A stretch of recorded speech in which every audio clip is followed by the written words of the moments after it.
Bayangin, kamu hidup di masa Prabu Siliwangi, raja besar dari kerajaan Pajajaran. Kekuasaannya luas, rakyatnya hormat, dan tradisi kerajaan sudah berjalan ratusan tahun. Tapi di balik semua kejayaan itu, ada satu keputusan pribadi sang raja yang diam-diam akan mengubah arah sejarah Tanah Sunda. Cerita ini bermula ketika Prabu Siliwangi ingin menikahi seorang perempuan bernama Nyi Subang Larang. Seorang wanita yang dikenal cerdas, berakhlak baik, dan seorang muslimah.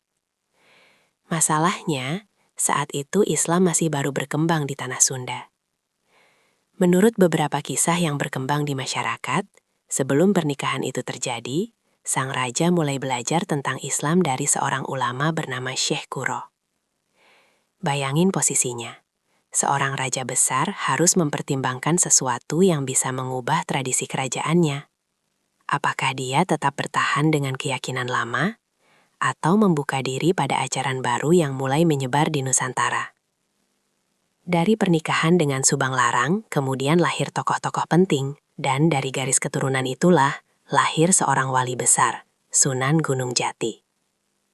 Bagi banyak masyarakat Sunda, kisah ini bukan sekedar cerita kerajaan, tapi gambaran bagaimana perubahan besar sering dimulai dari keputusan pribadi seseorang.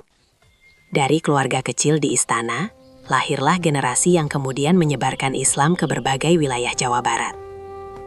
Pelajarannya sederhana. Kadang satu keputusan untuk mencari kebenaran bisa mengubah masa depan banyak orang. Dan itulah kenapa sampai hari ini, nama Prabu Siliwangi masih terus dibicarakan dalam sejarah Tanah Sunda.